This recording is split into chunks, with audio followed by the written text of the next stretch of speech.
Bapak Ibu dan sekalian, berjumpa lagi dengan saya Dr. Francisca. Saya dokter spesialis anak di klinik Budi Asih ini. Pagi ini saya ingin berbagi dengan Bapak Ibu sekalian, Mama Papa di rumah, tentang kesehatan anak kita. Khususnya untuk kali ini kita berbicara tentang ginjal pada anak.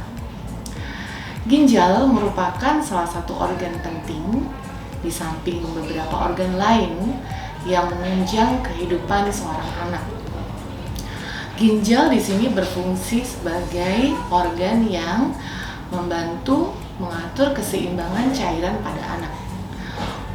Bapak Ibu sekalian bisa membayangkan apabila terjadi gangguan pada ginjal anak, maka keseimbangan cairan tidak akan bisa berjalan dengan baik. Anak akan kelebihan cairan atau di sisi lain anak juga bisa kekurangan cairan. Ini akibat dari gangguan fungsi ginjal.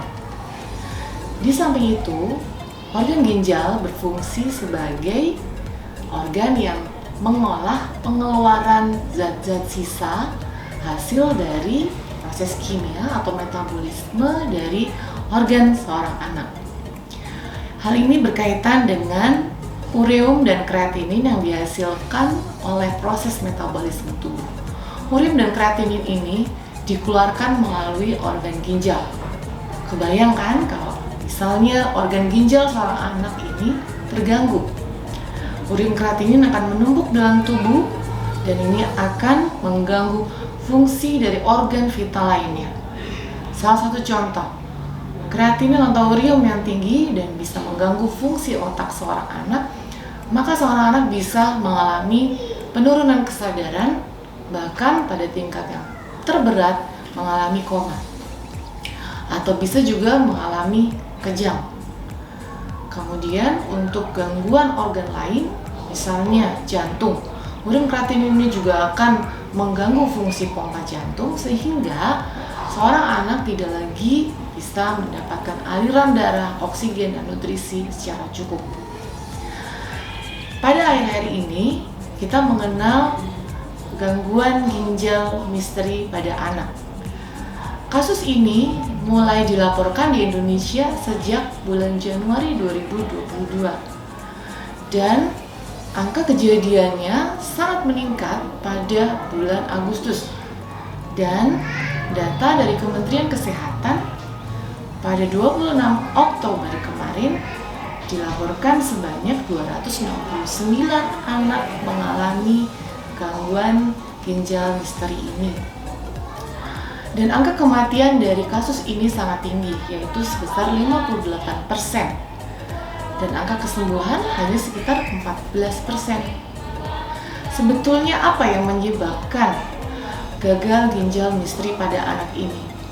Beberapa investigasi sudah dilakukan baik di luar negeri oleh Badan WHO pada kasus-kasus di Gambia, Afrika. Di situ ditemukan adanya kontaminasi etilen glikol, yaitu pelarut yang dipakai untuk melarutkan zat-zat obat yang digunakan oleh anak-anak yang sedang sakit demam di sana. Sebanyak 66 kasus itu mengalami kontaminasi etilen glikol ini, dan ini dideteksi dari urin dan darah dari pasien-pasien tersebut. Sebetulnya apa bahayanya etilen glikol apabila ini dikonsumsi oleh anak kita?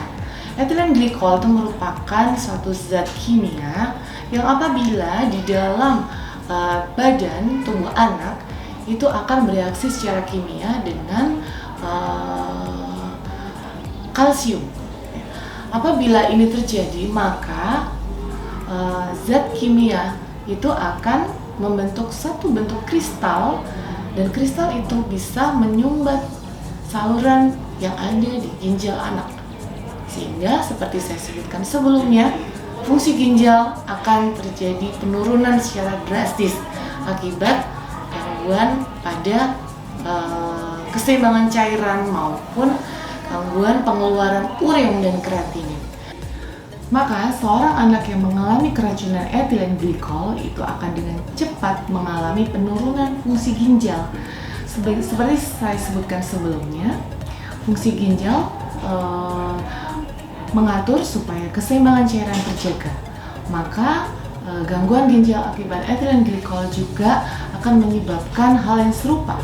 Anak akan cepat mengalami kelebihan cairan, dan ini bisa tampak secara ringan, bisa tampak bengkak di kelopak mata atau lebih luas di wajah, dan lebih berat lagi bengkak di seluruh tubuh.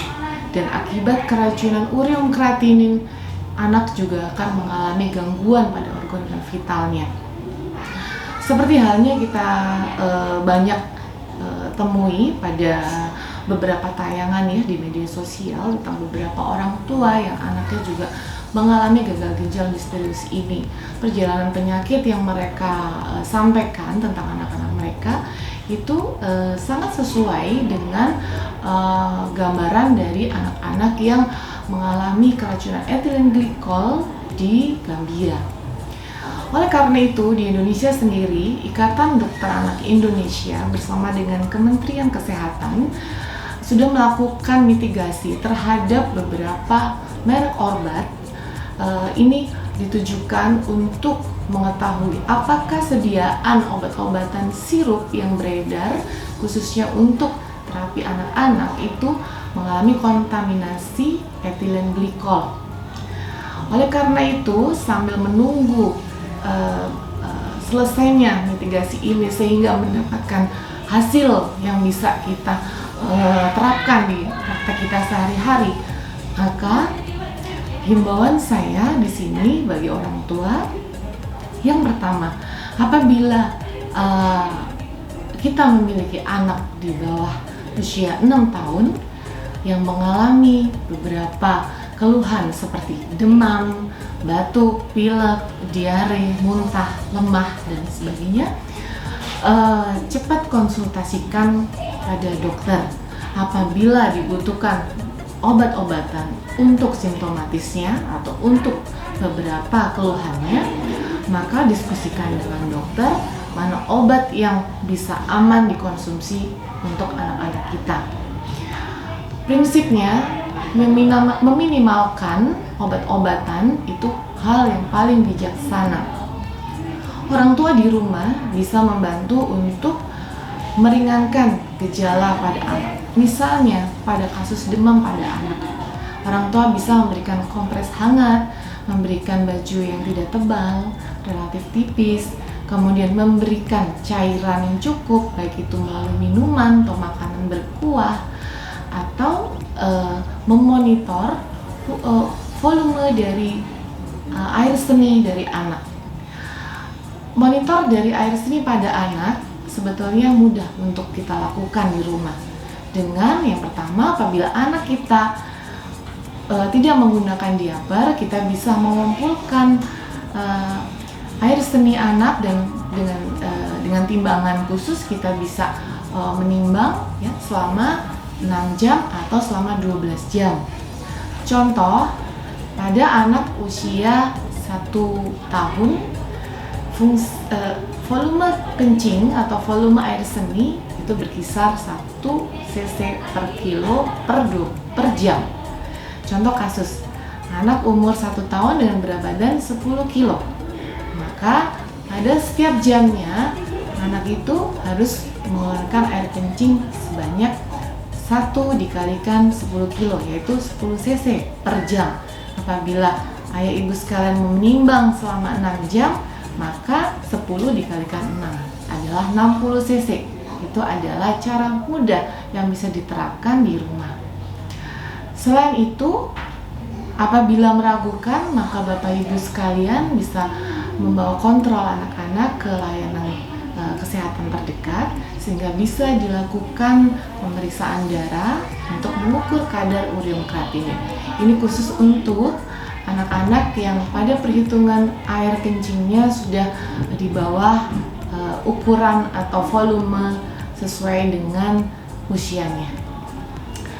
Baik orang tua di rumah, papa, mama, dan ibu, bapak sekalian di rumah, saya harapkan dengan tayangan ini, dengan ulasan ini cukup memberikan satu informasi, cukup memberikan suatu pemahaman dan kesadaran lebih lebih dari biasanya, mengingat kasus ini masih terus berlanjut pada anak-anak.